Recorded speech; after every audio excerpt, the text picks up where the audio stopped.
Nomads projects. Hi guys, and welcome back to the show. I recently took delivery of quite a lot of oak, at least for me, and it literally became impossible to move around in here. I actually had to climb over a stack of oak just to get into the workshop today. So I have to do something about it, and I'm going to build a timber rack so I can get the oak up on that wall. I could just cobble something together with butt joints and screws, but I have two extra goals for this project. One is that I want to put these two machines here through their paces. My Shepak planer thicknesser and my brand spanking new Metabo miter saw. And the second one is that I would like to try my hand at lap joints. So let's see how it goes, shall we? To improve my workflow, I designed the project in SketchUp and then I hand scribbled a cut list.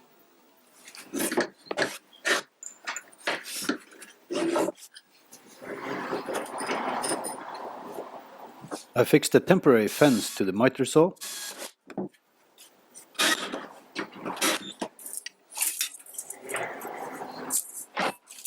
I measured up 40 centimeters and then added a stop block.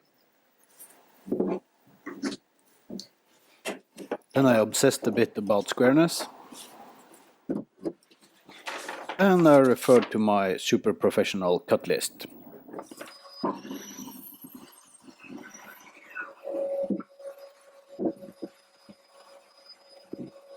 These pieces will be the base of the rack.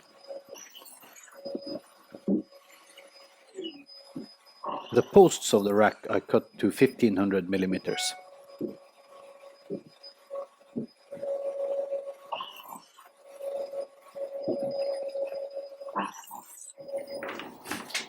I had to spread this build over several days, so it worked really well having a cut list and then referring back to it to know exactly what I had to do. I planed both the bases and the posts on two sides.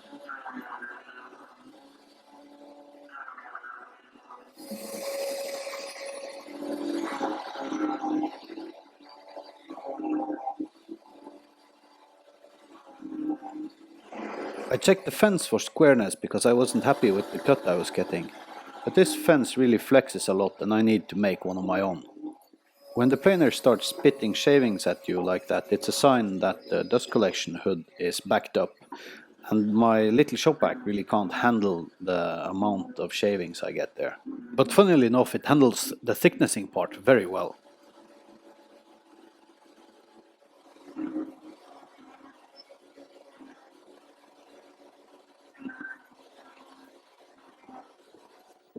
Changing from planing to thicknessing mode is quite simple, but it's annoying that you have to remove the fence to do it, and it's really a design oversight.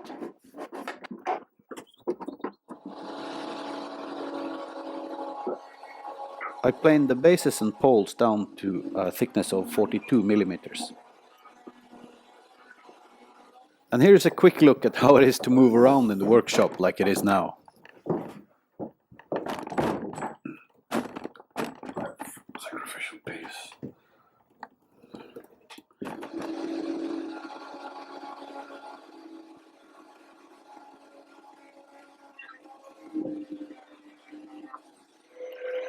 I ripped down a test piece to 84 millimeters on my homemade table saw. Then I set the blade height so that the teeth just cleared the top of the workpiece. Then I ripped down the bases.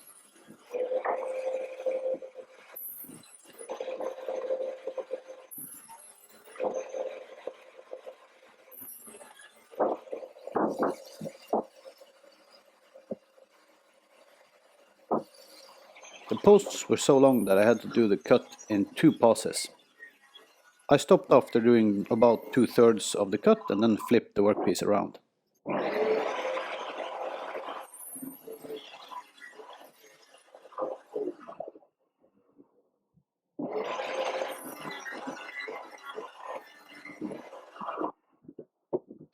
But then I had a brainwave and thought, if I move the workbench, then I could feed out the workpiece through the entrance and do the cut in one pass.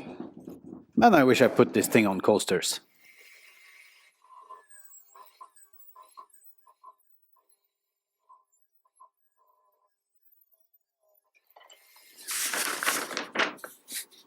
I checked my cut list for details on the lap joints. Aha! And then I marked them out on a test piece.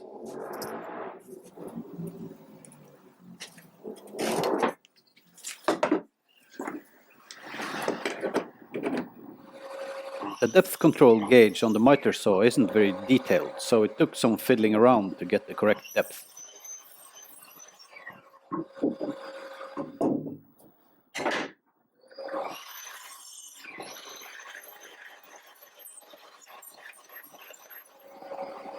When I was happy with the fit, I continued to cut the lap joints.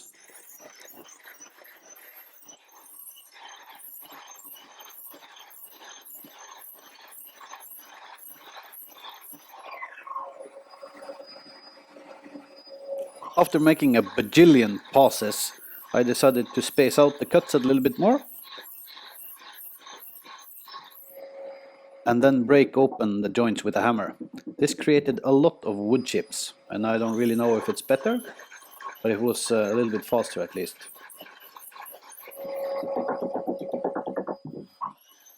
I cleaned up the joints by moving the workpiece sideways. I think I picked this up in It's His One video where he does this on a table saw. I marked out the space for the base brace, then also cut them out on the miter saw.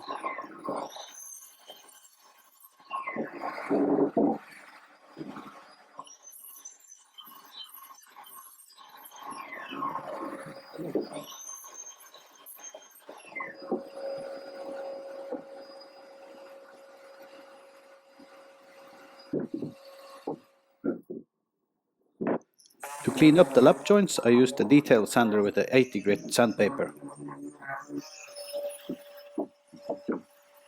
Then I marked up the excess with a builder's pencil and cleaned it up with a chisel.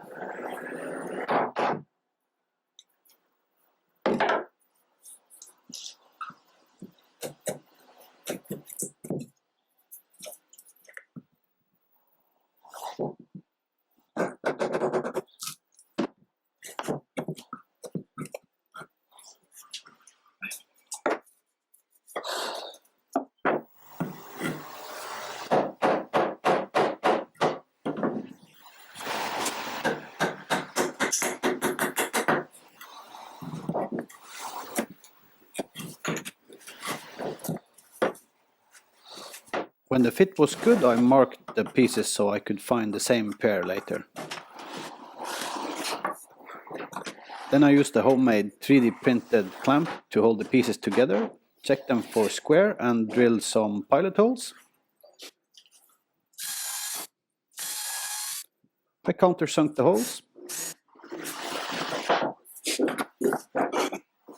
Then I used my special method for spreading out the glue with just a piece of cardboard.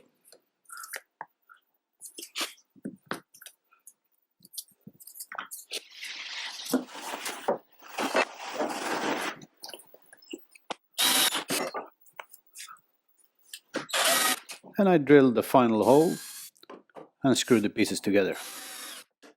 I designed the timber rack to consist of 2 separate units, and there is a total of 4 of these supports, and I joined them all together the same way.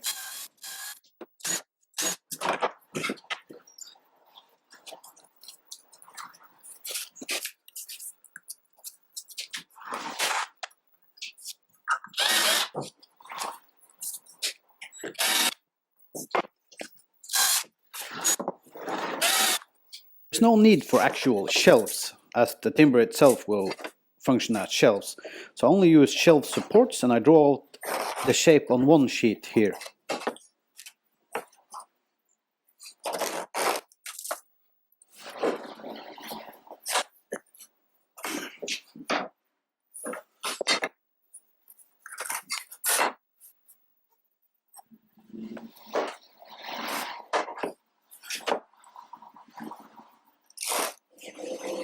I used my Norm Abrams style panel cutting sled to rip down the sheet.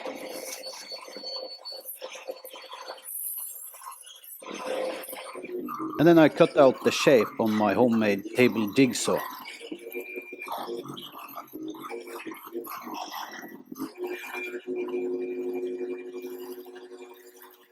It was then really easy to transfer the shape over to the next sheet.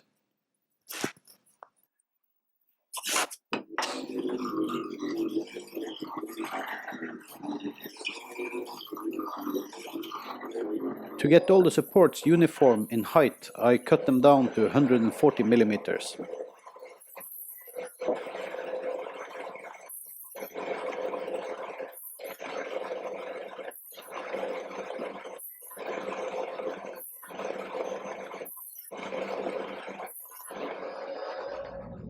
That's it for today, guys. This will be a two-part video, so stay tuned for part 2 where we do the assembly. Remember to leave a thumbs up if you liked the video, and if this is your first visit to my channel, please consider subscribing, and I catch you guys in the next one.